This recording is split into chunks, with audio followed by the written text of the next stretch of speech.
اللہ اللہ اللہ لا الہ الا ہو۔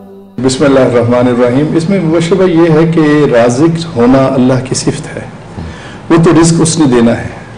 اب یہ دیکھیے کہ سائنس کتنی ترقی کر گئی ہے، لیکن آپ اللہ کی مخلوقات کی گنتی نہیں کر سکتے۔ بے شک سائنس چاند پہ پہنچ گئی ہے، ایٹم بم بن گیا ہے، لیکن سائنس یہ نہیں بتا سکتی کہ کائنات میں ٹوٹل چیونٹیاں کتنی ہیں، ٹوٹل چڑیاں کتنی ہیں۔ ہم تو ستاروں کی تعداد نہیں بتا سکتے، ایک ایوریج ہے نا۔ جی، ایک ایوریج جو اس کا اندازہ ہے۔ تو اللہ رازق ہے، اس نے رزق تو دینا ہے، لیکن دوسرے ہمارے پارٹ کے اوپر ہمیں جو حکم ہے کہ اس کی تلاش کرنی ہے۔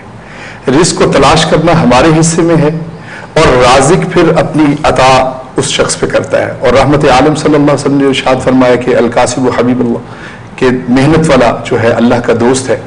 اور اگر میں پنجابی کے ایک چھوٹی سی شعر ہے اس کو میں پڑھوں تو اس کا کانسیپٹ مزید بھی کلیئر ہو جاتا ہے، کہ جیسے کسی صوفی بزرگ نے کہا کہ مالی دا کم پانی لانا بھر بھر مشکاں پاوے۔ یہ میرے پارٹ پہ ہے کہ میں نے محنت کرنی ہے، پانی لگانا ہے، گوڈی دینی ہے۔ مالی دا کم پانی لانا بھر بھر مشکاں پاوے، مالک دا کم پھل پھل لانا لاوے یا نہ لاوے۔ یہ اس کے پارٹ پہ ہے، وہ ہماری محنت کا اجر ضرور دیتا ہے۔ تو اس کا رازق ہونا ہے ہمارے پارٹ پہ، جو ہم نے کرنا ہے وہ یہ کرنا ہے، ہم نے گھر سے اٹھنا ہے، محنت پہ جانا ہے، اور پھر اللہ پر توکل کرنا ہے۔ اور پھر اللہ آپ کو غیب سے ایسے رزق عطا فرماتا ہے کہ انسان حیران ہو جاتا ہے۔ میں ایک واقعہ چھوٹا سا اگر اجازت ہو تو حضرت سلیمان، قصص الانبیاء کے اندر یہ واقعہ نقل کیا ہے حضرت سلیمان علیہ السلام کا، کہ اللہ کیسے کیسے رزق پہنچاتا ہے اور کہاں کہاں تک رزق پہنچاتا ہے۔ سلیمان علیہ السلام اللہ کے نبی ہیں، اور اللہ نے ان کو بہت ساری طاقت عطا فرمائی۔ وہ چرند پرند سے بات کر لیتے تھے، ان کی بولی سمجھ لیتے تھے، دریاؤں کی تہ میں دیکھ لیتے تھے، ہد ساتھ ہوتی تھی، آسمانوں کی معاملات کو دیکھ لیتے تھے۔ تو آپ ایک دفعہ تشریف لے کر جا رہے تھے، تو اور دریا کے کنارے پہ ایک چیونٹی کھڑی تھی، اور اس چیونٹی کے منہ میں چاول کا دانہ تھا۔ آپ دیکھتے رہے، مشاہدہ کرتے رہے کہ دیکھو یہ یہاں کیوں کھڑی ہے۔ اور آپ نے مشاہدہ کیا کہ تھوڑی دیر بعد ایک مینڈک آیا، اس نے منہ کھولا، چیونٹی اس کے اندر سوار ہوئی، مینڈک نے منہ بند کیا اور تیرتا تیرتا تیرتا دریا کی تہ میں چلا گیا۔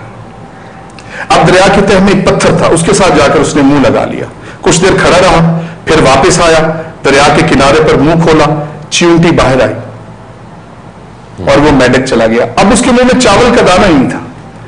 سلیمان علیہ السلام نے پھر چیونٹی سے پوچھا، کہا کہ چیونٹی کدھر گئی تھی اور چاول کا دانہ کیا ہے؟ تو چیونٹی نے کہا کہ اللہ کے نبی، اللہ رب العزت نے اس دریا کی تہ کے اندر ایک پتھر پیدا فرمایا، اور اس پتھر میں چھوٹے چھوٹے سوراخ ہیں جن میں چھوٹے چھوٹے کیڑے رہتے ہیں جو آنکھوں سے اندھے ہیں، آنکھوں سے اندھے ہیں، وہ اپنا رزق کما نہیں سکتے۔ تو اللہ نے مجھے ان تک رزق پہنچانے کا کفیل بنایا ہے۔ اب میں چونکہ پانی کے ساتھ میرا تعلق نہیں، تیر نہیں سکتی، تو اللہ نے رزق پہنچانے کے لیے مینڈک کو میرا معاون بنایا۔ وہ آتا ہے، منہ کھولتا ہے، میں اس میں سوار ہوتی ہوں، وہ پتھر کے ساتھ منہ لگاتا ہے، میں سوراخ میں جاتی ہوں، وہ کیڑے میرا انتظار کر رہے ہوتے ہیں، میں وہاں تک رزق پہنچاتا ہوں۔ مبشر غور کیجئے کہ ایک دریا، اس کی تہ، اس میں پتھر، اس میں سوراخ، اس میں کیڑے، وہ بھی اندھے، اللہ ان کو بھی رزق پہنچا رہا ہے۔ ماں کے پیٹ میں وہ 9 مہینے پہنچاتا ہے جہاں ہوا نہیں جا سکتی اور اندھیرا ہے۔ اگر ماں کے پیٹ میں پہنچا سکتا ہے تو باہر نہیں پہنچا سکتا۔